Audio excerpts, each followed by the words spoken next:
నమస్తే అండి. ఓం శ్రీ గురుభ్యో నమః. ఓం శ్రీ గణాధిపతయే నమః. ఓం శ్రీ మాత్రే నమః. ఈరోజు మనము 2026 సంవత్సరము ద్వాదశ రాశుల వాళ్ళకి ఎలా ఉండబోతుంది? అండ్ మనకి గ్లోబల్ లెవెల్‌లో ఎలాంటి పరిస్థితులు మనకి ఎదురవుతాయి? జియోపొలిటికల్ ఇష్యూస్ అవ్వచ్చు, లేకపోతే వాతావరణానికి సంబంధించి ఇష్యూస్ అవ్వచ్చు, పొలిటికల్ లీడర్స్‌కి ఎలా ఉండబోతుంది? మనకి రెసెషన్ ఏమైనా వస్తుందా? ఉద్యోగాలకి సంబంధించి ఐటీలో ఎలాంటి డెవలప్‌మెంట్స్ అవుతాయి?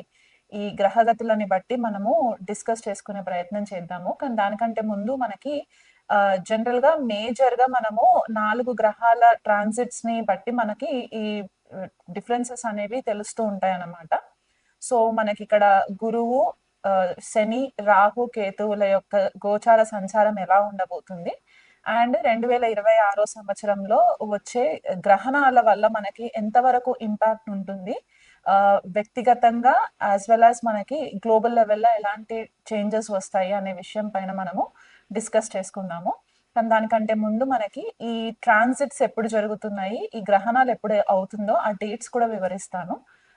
సో, మనకి మొదటగా చూసుకుంటే గనక గురు గ్రహాన్ని తీసుకుంటే జనవరి 1 నుంచి మార్చ్ 11వ తారీఖు వరకు కూడా గురువు వక్రిగతిలో సంచారం చేస్తూ మిథున రాశిలో సంచారం జరుగుతుంది. మార్చ్ 11వ తారీఖున డైరెక్ట్ మోషన్‌లోకి వచ్చిన తర్వాత జూన్ 2వ తారీఖు వరకు కూడా మిథున రాశిలోనే సంచారం జరిగి జూన్ 2వ తారీఖు తెల్లవారుజామున 2:25 గురువు మనకి మిథున రాశిలో నుంచి కర్కాటక రాశి తన ఉచ్చ స్థానంలోకి సంచారం జరుగుతుంది. జూన్ 2 నుంచి చూసుకున్నట్లయితే మనకి అక్టోబర్ 31వ తారీఖు వరకు కూడా గురువు కర్కాటక రాశిలో సంచారం చేస్తూ తర్వాత మనకి సింహరాశిలోకి ఎంట్రీ ఉంటుందన్నమాట. ఈ 31వ తారీఖున ఎప్పుడైతే సింహరాశిలోకి గురు సంచారం జరుగుతుందో ఆల్రెడీ అక్కడ కేతు సింహరాశిలో ఉంటారు కాబట్టి ఇక్కడ గురు కేతువుల యుతి సింహరాశిలో జరుగుతుంది. అక్టోబర్ 31 నుంచి మనకి డిసెంబర్ 13వ తారీఖు వరకు సింహరాశిలోనే సంచారం జరుగుతూ డిసెంబర్ 13వ తారీఖు అంటే ఎండ్ ఆఫ్ ద ఇయర్ కి వచ్చేసరికి గురువు వక్రిగతిలో సింహరాశిలో వక్రిగతిలో ఉంటారనమాట ఇయర్ ఎండింగ్ వరకు కూడా. సో ఇలాంటి ట్రాన్సిట్ గనక మనము చూసుకున్నట్లయితే గురువు ఒకటే సంవత్సరంలో 3 రాశులని మారడం అనేది మనకి కనిపిస్తుంది. అంటే ఒకటి మిథున రాశి వాయుతత్వ రాశి అవుతుంది, కర్కాటక రాశి జలతత్వ రాశి అండ్ సింహరాశికి వచ్చేసరికి అగ్నితత్వ రాశి అవుతుంది. కాబట్టి ఇలాంటి మూవ్మెంట్ ఎలిమెంట్స్ లో చేంజెస్ అంటే ప్రకృతికి సంబంధించిన ఈ పంచభూతాలలో వాయువు, జలము అండ్ అగ్నికి సంబంధించి తత్వాలలో చేంజెస్ రావడం జరుగుతుంది. కాబట్టి గురువు జనరల్ గా ఏంటంటే మనకు అన్ని విధాలుగా శుభ ఫలితాలను ఇచ్చే గ్రహం కాబట్టి ఇలాంటి ట్రాన్సిట్ జరిగినప్పుడు సకల చరాచరాల పైన జీవరాశుల పైన ఎలాంటి ఎఫెక్ట్స్ ఉంటాయి అనేది కూడా మనకి గతంలో గనక ఒక 100 సంవత్సరాల క్రితము ట్రాన్సిట్స్ ని గనక మనము పరిశీలన చేసుకుంటే ఈ పర్టిక్యులర్ మూవ్మెంట్ ని అతిచారి మూవ్మెంట్ అంటారనమాట. అంటే ఫాస్ట్ గా మూవ్ అవుతూ ఉంటుంది గురువు.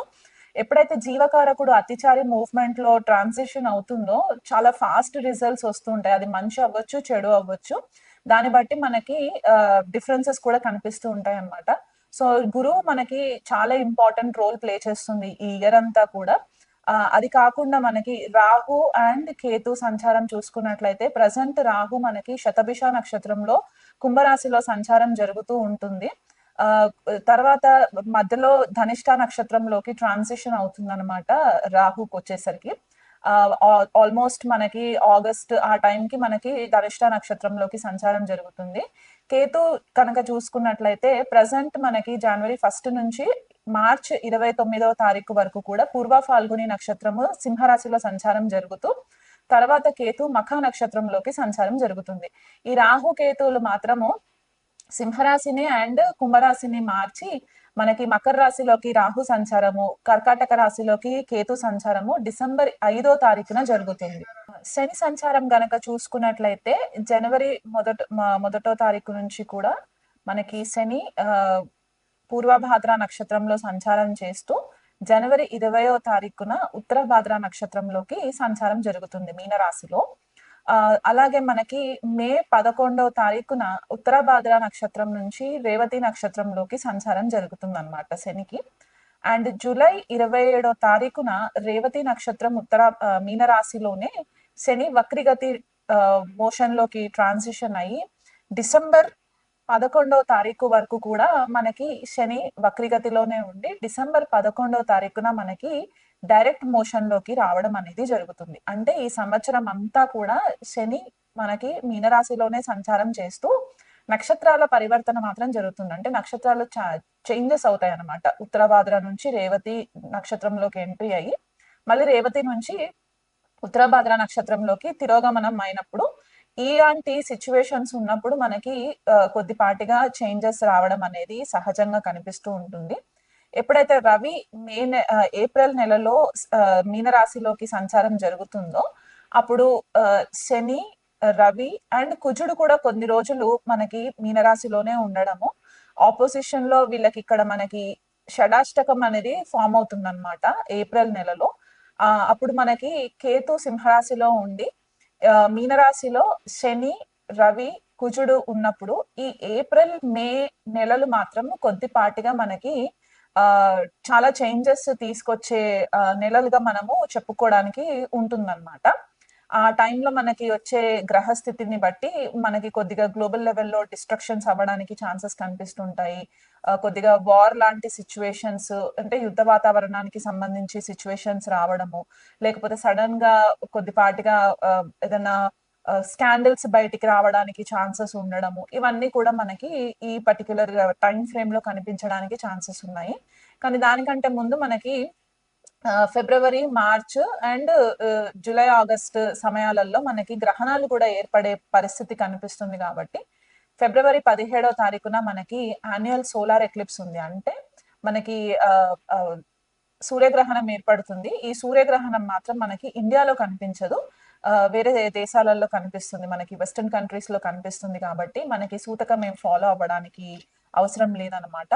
కాకపోతే మనకి మార్చ్ 3వ తారీఖున వచ్చే పాక్షిక చంద్రగ్రహణం మాత్రం మనకి ఇండియాలో కనిపిస్తుంది న్యూఢిల్లీ టైం ప్రకారం చూసుకుంటే. మార్చ్ 3వ తారీఖున వచ్చే చంద్రగ్రహణాన్ని బట్టి మనకి కొద్దిపాటిగా చేంజెస్ అనేవి కూడా మనకి కనిపిస్తాయి. ఎందుకంటే ఆ చంద్రగ్రహణం అయిన ఒక 7-8 రోజుల తర్వాత మనకి గురు గ్రహం కూడా తిరోగమనము ఆగిపోయి డైరెక్ట్ మోషన్ లోకి రావడము మిథున రాశిలో. అండ్ మనకి కేతు కూడా నక్షత్రం చేంజ్ అవుతుంది మార్చ్ లో. కాబట్టి ఇలాంటి పైవటల్ పాయింట్స్ ఏవైతే ఉంటాయో ఆ టైంలో మనకి కొద్దిపాటిగా ఈ సడన్ చేంజెస్ అనేవి కనిపిస్తూ ఉంటాయి అన్నమాట. అండ్ అలాగే మనకి ఆగస్ట్ 12వ తారీఖున టోటల్ సోలార్ ఎక్లిప్స్ కనిపిస్తుంది. ఇది కూడా మనకి ఇండియాలో కనిపించదు, సో దానికి కూడా సూతకం ఫాలో అవ్వాల్సిన పని లేదు. కాకపోతే అండ్ మనకి ఆగస్ట్ 28వ తారీఖున పాక్షిక చంద్రగ్రహణం ఏర్పడుతుంది. ఇది కూడా మనకి ఇండియాలో కనిపించదు. కానీ కనిపించకపోయినా సరే కొన్ని రాశుల వాళ్ళకి దాని ఇంపాక్ట్ అనేది ఉంటుంది. కాబట్టి ఈ గ్రహణ మనము జనరల్ గా ఇండియాలో కనిపించట్లేదు, మనము సూతకం ఫాలో అవ్వకపోయినా సరే దానికి కావాల్సిన తగు జాగ్రత్తలు మాత్రం మనము వ్యక్తిగతంగా తీసుకోవాలి. స్పెసిఫిక్ గా ఎవరైనా అమావాస్య, పౌర్ణమి రోజు పుట్టిన వాళ్ళు ఎవరైనా ఉంటే గనక వాళ్ళకి ఈ గ్రహణ ప్రభావాలు కొద్దిగా ఎక్కువ ఇంపాక్ట్ అవుతుంది. కాబట్టి అండ్ చంద్రుడు కూడా క్షీణ చంద్రుడైనా, నీచ చంద్రుడైనా, రవి కూడా ఏదైనా పాపగ్రహ రాహుకేతులతో కలిసి ఉన్న జన్మ జాతకంలో ఇలాంటి జాతకులకి కొద్దిపాటిగా ఈ గ్రహణం ఎఫెక్ట్స్ కూడా కొంచెం ఎక్కువ ఉంటాయి. కాబట్టి ఆ డేట్స్ వచ్చేటప్పుడు మీరు కొద్దిపాటిగా మీ బిహేవియరల్ ప్యాటర్న్స్ లో కూడా కొంచెం చేంజెస్ ని గమనించడానికి ఛాన్సెస్ ఉంటాయి. సో ఓవరాల్ గా చూసుకున్నట్లయితే గనక మనకి ఈ మేజర్ ట్రాన్సిట్స్ గ్రహాలకి సంబంధించి అండ్ గ్రహణాలకి సంబంధించి ఏవైతే ట్రాన్సిషన్స్ ఉంటాయో మనకి గ్లోబల్ లెవెల్లో ఈ 2026 సంవత్సరంలో మనకు వచ్చే ఇంపాక్ట్స్ ఏంటి అంటే, ఫస్ట్ గా మనకి జలానికి సంబంధించిన ప్రమాదాలు ఎక్కువ కనిపిస్తూ ఉన్నాయి. ఎందుకంటే ఈ మేజర్ గ్రహాలన్నీ కూడా వాయువు, అగ్ని అండ్ జల తత్వ రాశులన్నీ ఇంపాక్ట్ ఎక్కువ చేస్తున్నాయి. కాబట్టి ఈ పర్టిక్యులర్ డామినేషన్స్ ఏవైతే ఉంటాయో అక్కడ మనకి ఇంపాక్ట్ అనేది ఎక్కువ కనిపిస్తూ ఉంటుంది. అంటే మనకి కొద్దిపాటిగా వాటర్ కి సంబంధించి ప్రమాదాలు జరగడము, మెంటల్ హెల్త్ లో ప్రాబ్లమ్స్ రావడము, చాలా మందికి సైకలాజికల్ గా ఇబ్బందులు ఫేస్ అవ్వడము, ఓపిక నశించిపోవడము, సడన్ గా డెసిషన్స్ తీసుకోవడము, ఇలాంటివి కనిపిస్తూ ఉంటాయి. జియోపొలిటికల్ ఇష్యూస్కి వచ్చేసరికి ఏమవుతుందంటే గ్లోబల్ లెవెల్లో ఎవరైతే నేషనల్ లీడర్స్ కానీ ఉంటే గనక ఆ నేషనల్ లీడర్స్ సడన్ గా ప్రాబ్లమ్స్ లోకి రావడము, ఇది వరకు ఏవైనా కనుక కొన్ని తెలిసి తెలియని తప్పులు ఏవైనా చేసి ఉంటే కనుక ఆ స్కాండల్స్ అన్ని బయటికి రావడానికి చాలా ఆస్కారాలు కనిపిస్తున్నాయి. ఎందుకంటే శని మీనరాశిలో ఉండి కేతు సింహరాశిలో ఉన్నప్పుడు షడ అష్టకాలు ఫామ్ అవుతాయి. కాబట్టి ఎప్పుడైతే గురుగ్రహం కూడా అక్టోబర్ ఎండింగ్ లో కేతుతో సంచారం జరుగుతుందో ఇప్పటి వరకు ఏవైనా విషయాలు దాచిపెట్టి గ్లోబల్ లెవెల్లో ఆ కంట్రీ సిటిజన్స్ నుంచి దాచిపెట్టిన విషయాలు ఏవైతే ఉంటే అవన్నీ కూడా బయటికి రావడానికి చాలా ఛాన్సెస్ ఎక్కువ ఉన్నాయి. పొలిటికల్ లీడర్స్ లో కొంతమందికి లైఫ్ థ్రెటనింగ్ సిచ్యువేషన్స్ కూడా ఉన్నాయి. కాబట్టి మీరు వ్యక్తిగతంగా జన్మ జాతకాలు పరిశీలన చేయించుకున్నట్లయితే బాగుంటుంది. అసాసినేషన్స్ కూడా కనిపిస్తున్నాయి. కాబట్టి కొద్దిగా ఇంటెన్స్ గా మనము పూజలు అవి ఇవి చేసుకోవడానికి కూడా ఒక ఆపర్చునిటీ ఉంటుందన్నమాట. వీలైనంత మట్టుకు ట్రాన్స్పరెన్సీ మెయింటైన్ చేయండి. ఇప్పటి వరకు ఏవైతే డాక్యుమెంట్స్ కి సంబంధించి పాస్ట్ లో దాచిపెట్టిన డాక్యుమెంట్స్ ఏవైనా ఉంటే అవన్నీ కూడా వెలికి తీసి ప్రాబ్లమ్స్ క్రియేట్ చేయడానికి కూడా ఆపోజిషన్ లీడర్స్ నుంచి, ఇది గ్లోబల్ లెవెల్లో చెప్తున్నాను, ఇండియాకి పరిమితమే కాకుండా ఇలాంటి సిచ్యువేషన్స్ కూడా మనకి కనిపించే పరిస్థితులు కనిపిస్తాయి. అండ్ అలాగే మనకి మన సిటిజన్స్ ఎవరైతే ఉంటారో వేరే కంట్రీస్ కి వెళ్తారో వాళ్ళపైన కూడా కొద్దిపాటిగా అటాక్స్ అనేవి కనిపిస్తున్నాయి. సో వీలైనంత మట్టుకు మీరు మంచి సెక్యూర్డ్ ప్లేసెస్ లో ఉండడానికి ప్రయత్నం చేసుకోండి. రాహు శతభిష నక్షత్రంలో ఉన్నారు కాబట్టి ఇప్పుడు మనకి కొద్దిపాటిగా ఐటీకి సంబంధించి, ఆర్టిఫిషియల్ ఇంటెలిజెన్స్ కి సంబంధించి చాలా చేంజెస్ రాబోతున్నాయి. మెరైన్ టెక్నాలజీ కూడా చాలా ఎక్కువ ఇంపాక్ట్ అవ్వడానికి ఛాన్సెస్ ఉన్నాయి. మన ఇండియన్ నేవీ అవ్వచ్చు, కొత్త కొత్త పరికరాలని కూడా తీసుకొచ్చి వాళ్ళు అడ్వాన్స్డ్ టెక్నాలజీని యూజ్ చేయడానికి కనిపిస్తుంది. మెడికల్లో కూడా చూసుకున్నట్లయితే మెడికల్లో కూడా న్యూ టెక్నాలజీని ఎక్కువ వాడడానికి కనిపిస్తుంది. డేటా సైంటిస్ట్ కెరియర్స్ కానివ్వండి, డేటా అనలిస్ట్ కెరియర్స్ కానివ్వండి, ఇవి చాలా ఎక్కువ బూమ్ అవ్వడానికి ప్రాస్పెరిటీ కనిపిస్తుంది. కాబట్టి ఐటీ రంగంలో ఉన్న వాళ్ళు కొత్త స్కిల్స్ నేర్చుకొని మీ యొక్క జాబ్స్ ని అప్గ్రేడ్ చేసుకునే ప్రయత్నం చేసుకోండి. మీరు ఇప్పుడు అప్గ్రేడ్ చేసుకోకపోతే గనక మీకు జాబ్ ఆపర్చునిటీస్ తగ్గిపోవడానికి ఛాన్సెస్ ఎక్కువ కనిపిస్తున్నాయి. ఎందుకంటే రెసెషన్ కూడా మనకి ఇక్కడే ఏఐ ఎక్కువ బూమ్ అవ్వడం వల్ల మనకి ప్రాబ్లమ్స్ ఉంటాయి. స్పెసిఫిక్ గా సర్వీస్ డెస్క్ కి సంబంధించి కెరియర్స్ లో ఎవరైనా ఉంటే గనక, అంటే IT service desk, IT service management ఇలాంటి జాబ్స్ లో ఎవరైనా ఉంటే గనక వాళ్ళకి కూడా కొద్దిపాటిగా ఇంపాక్ట్ పడడానికి ఛాన్సెస్ కనిపిస్తున్నాయి. కాబట్టి వీలైనంత మట్టుకు ఈ ఏఐ టెక్నాలజీని యూజ్ చేసుకునే ప్రయత్నం చేసుకోండి. మనకి ఏలియన్ టెక్నాలజీ అంటే ఏలియన్స్ కి సంబంధించి, యుఎఫ్ఓస్ కి సంబంధించి, గ్రహాంతర వాసులకి సంబంధించి చాలా ఇన్ఫర్మేషన్ మనకి ఇయర్ బయటికి రావడానికి ఛాన్సెస్ ఎక్కువ కనిపిస్తున్నాయి. స్పెసిఫిక్ గా మనకి రాహు శతభిషాలో నుంచి ధనిష్టాలోకి వచ్చే వరకు. ఇండియా లెవెల్లో చూసుకున్నట్లయితే కనుక మనకి ఆల్రెడీ మనకి ఇండిపెండెంట్ ఇండియా హోరోస్కోప్ కనుక చూసుకున్నట్లయితే ప్రజెంట్ మనకి కుజ మహాదశ స్టార్ట్ అయింది. కాబట్టి మనకి నైబరింగ్ కంట్రీస్ పాకిస్తాన్ అవ్వచ్చు, బంగ్లాదేశ్ అవ్వచ్చు, ఈ కంట్రీస్ తోటి కొద్దిపాటిగా మనకి యుద్ధ వాతావరణము, కొద్దిగా అన్రెస్ట్, కొద్దిగా యాంగ్జైటీ ఇలాంటివి రావడానికి చాలా ఛాన్సెస్ ఎక్కువ కనిపిస్తున్నాయి. ఫైనాన్షియల్ క్రైసిస్ కూడా కనిపిస్తుంది. మే, జూన్ ఆ టైంకి వచ్చేసరికి చాలా మట్టుకు మనకి గ్లోబల్ ఎకానమీలో చాలా ఇంపాక్ట్ రావడానికి, సడన్ గ్లోబల్ ఎకానమీ పడిపోవడము, స్టాక్స్ పడిపోవడము, ఈ ట్రేడింగ్ ఎవరైతే చేస్తుంటారో వాళ్ళు కొద్దిగా కేర్ఫుల్ గా ఉండాలి. ఎందుకంటే స్టాక్స్ పడిపోవడానికి కూడా ఆపర్చునిటీస్ చాలా ఎక్కువ కనిపిస్తున్నాయి. ఎందుకంటే గురువు వాయుతత్వ రాశి నుంచి జలతత్వ రాశిలోకి వెళ్ళినప్పుడు ఏమవుతుందంటే హోమ్ కంఫర్ట్స్ ఎక్కువ అవుతాయి. గురువుకి ఎకనామీ గురించి అంత నాలెడ్జ్ ఉండదు. కాబట్టి ఈ ఎకనామీలో కొద్దిపాటిగా చేంజెస్ రావడానికి, ఫైనాన్షియల్ ట్రాన్సాక్షన్స్ లో చేంజెస్ రావడానికి కూడా చాలా మట్టుకు ఇంపాక్ట్ కనిపిస్తుంది. కాబట్టి ఆ విషయంలో కొద్దిగా కేర్ఫుల్ గా ఉండండి. గ్లోబల్ లెవెల్లో మెంటల్ హెల్త్ చాలా ఇంపార్టెంట్ అయిపోతుంది ఈ సంవత్సరము. చాలా మంది కూడా ఐసోలేషన్ ప్రిఫర్ చేయడానికి ఇష్టపడుతూ ఉంటారు. Meditation, spiritual classes, occult subjects, జ్యోతిష్యం నేర్చుకోవడం, టారో నేర్చుకోవడం ఇలాంటి వాటిపైన ఎక్కువ ఇంట్రెస్ట్ ఉండడానికి కూడా ఆస్కారాలు కనిపిస్తున్నాయి. ఎప్పుడైతే గురువు, కుజుడు, కేతు కలిసి సింహరాశిలో సంచారం జరుగుతుందో ఆల్మోస్ట్ ఒక నెల రోజుల టైం అన్నమాట మనకి, అక్టోబర్ నుంచి నవంబర్ వరకు.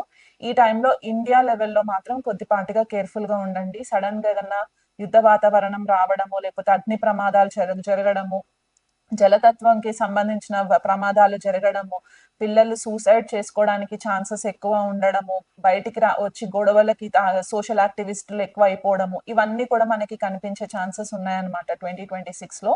సో ఇవన్నీ కూడా గ్లోబల్ లెవెల్లో మనకి ఇంపాక్ట్ చేసి మన వ్యక్తిగత డొమెస్టిక్ పీస్ కూడా కొద్దిపాటిగా డిస్టర్బ్ అవుతుంది. కాబట్టి వీలైనంత మటుకు దైవారాధన చేసుకుంటూ ఉండండి, మెడిటేషన్ ప్రాక్టీసెస్ చేస్తూ ఉండండి. ఇండియా లెవెల్లో మనకి national leaders and regional leaders బాగుండాలని చెప్పి మన వంతు ప్రేయర్స్ మనం చేస్తూ కంటిన్యూ చేస్తూ ఉండి వాళ్ళ క్షేమంగా ఉంటే మన ఎకానమీ కూడా బాగుంటుంది. కాబట్టి ఆ రకంగా మీరు దేశం కూడా బాగుండాలని చెప్పేసి మీ రెగ్యులర్ ప్రేయర్స్ చేసుకుంటూ ఉండండి. ఇది మండేన్ లెవెల్లో ప్రెడిక్షన్స్ అన్నమాట. తులారాశి వాళ్ళకి, తులా లగ్నం వాళ్ళకి 2026 సంవత్సరం ఎలా ఉండబోతుంది అనేది చూద్దామండి. తులారాశి వాళ్ళకి ఏంటంటే ఇక్కడ పంచమంలో రాహు సంచారము, లాభంలో కేతు సంచారం జరగడము, షష్ఠ స్థానంలో శని సంచారము, భాగ్యంలో గురు సంచారము జూన్ 2వ తారీఖు వరకు, జూన్ 2వ తారీఖు తర్వాత దశమంలో గురు సంచారము, అక్టోబర్ 31వ తారీఖున సింహరాశిలోకి ఎప్పుడైతే గురు ఎంట్రీ అవుతుందో అది మనకి లాభస్థానం అవుతుంది అనమాట. సో గురుకేతువులు కలిసి లాభస్థానంలో అక్టోబర్ 31వ తారీఖు నుంచి ఇయర్ ఎండింగ్ వరకు ఉంటారు. సో ఇలాంటి గ్రహగతిని గనక మనం పరిశీలన చేసుకున్నట్లయితే తులారాశి వాళ్ళకి కెరియర్ కి సంబంధించి అంటే కార్యక్షేత్రంలో మీకు మంచి గుర్తింపు రావడానికి ఈ సంవత్సరం చాలా ఫేవరబుల్ గా ఉందని చెప్పుకోవడానికి కూడా అతిశయోక్తి లేదనమాట. ఎందువల్ల అంటే షష్ఠ స్థానంలో ఉన్న శని మీకు ఇది వరకు ఏదైనా ఇబ్బందులు కలిగేలాంటి పరిస్థితులు ఉంటే కనుక అవన్నీ కూడా తగ్గుముఖం పట్టి మీ శత్రువులు మీ పైన ఎటువంటి కుట్రలు ఫామ్ చేసినా సరే, లేకపోతే గాసిప్స్ చేసినా సరే కూడా అవన్నీ కూడా మీకు పెద్దగా నష్టం తీసుకురావడానికి అయితే పాసిబిలిటీస్ కనిపించట్లేదు. మీ వర్కే మీ గురించి, మీ టాలెంట్ ని గురించి ఇన్ఫర్మేషన్ ఇచ్చేలాంటి సిచ్యువేషన్స్ వస్తాయి. మీకు ఎలాంటి డిఫికల్ట్ ప్రాజెక్ట్స్ ఇచ్చినా కూడా మీ క్రియేటివిటీ స్కిల్స్ ని యూజ్ చేసుకొని ఆ ప్రాజెక్ట్ ని కూడా మీరు చాలా సక్సెస్ఫుల్ గా కంప్లీట్ చేస్తారు. స్టూడెంట్స్ కి వచ్చేసరికి చూసుకున్నట్లయితే కనుక పంచమంలో రాహు సంచారం జరుగుతుంది కాబట్టి ఈ విద్యార్థులకి చదువు పైన కొద్దిగా దృష్టి మళ్ళుతుంది అనమాట. అంత ఫోకస్ పెట్టి క్రియేటివ్ సబ్జెక్ట్స్ లేకుండా ఈ రొటీన్ సబ్జెక్ట్స్ ఉంటే కనుక అంత ఇంట్రెస్ట్ పెట్టి చదవరు. అండ్ టీనేజ్ గ్రూప్ లో ఉన్న స్టూడెంట్స్ ఎవరైతే ఉంటే గనక వాళ్ళ పైన పేరెంట్స్ కొద్దిగా దృష్టి వహించండి. ఎందుకంటే పంచమంలో రాహు పరిపరి విధాలుగా వాళ్ళని ఆలోచన డైరెక్షన్ లోకి తీసుకెళ్తుంది కాబట్టి అనవసరమైన ఇల్యూషన్స్ మాయలోకి తీసుకెళ్లి లవ్ అఫేర్స్ అని, టీనేజ్ లో ఈ రొమాంటిక్ అఫేర్స్ అని వీటిపైన ఎక్కువ దృష్టి పెట్టడానికి చాలా చాలా ఆస్కారం ఉంది. కాబట్టి పేరెంట్స్ కొద్దిపాటిగా మీ టీనేజ్ లో ఉన్న పిల్లల్ని మాత్రం కొంచెం గమనిస్తూ ఉండండి. హైయర్ స్టడీస్ కోసం ఎవరైనా సరే దూర దేశాలకు వెళ్ళాలనుకునే వాళ్ళు ఉంటే కనుక వాళ్ళకి మంచి ఆపర్చునిటీస్ కనిపిస్తున్నాయి. ఎందుకంటే భాగ్యస్థానంలో గురు సంచారం జరుగుతుంది కాబట్టి ఈ భాగ్య దశమ స్థానాలు లాభస్థానంలో కూడా అంటే ఈ సంవత్సరం అంతా కూడా హైయర్ ఎడ్యుకేషన్ కి సంబంధించి, మీ ఫార్చ్యూన్ కి సంబంధించి, మీ భాగ్యానికి సంబంధించి మీకు గురు యొక్క బ్లెస్సింగ్స్ చాలా బాగా ఉండడానికి ఆస్కారం కనిపిస్తుంది. వ్యాపారం చేసే తులారాశి వాళ్ళు ఎవరైనా పార్ట్నర్షిప్ బిజినెస్ లో ఉంటే గనక ఆ పార్ట్నర్షిప్ బిజినెస్ లో కూడా మీకు పెద్దగా ఒడిదుడుకులు రాకుండా వీలైనంత మట్టుకు మీరు బ్యాలెన్స్డ్ గా హ్యాండిల్ చేసుకోవడానికి కూడా బిజినెసెస్ అన్ని కూడా మీకు ఫేవరబుల్ గా ఉంటాయి. కాకపోతే లాభస్థానంలో కేతు సంచారం కాబట్టి కొన్నిసార్లు ఏమవుతుందంటే మీకు సోషల్ నెట్వర్కింగ్ చేయాలి, సోషల్ సర్కిల్లో ఎక్కువ తిరగాలి అనే ఒక ఉత్సాహం తగ్గిపోతుంది.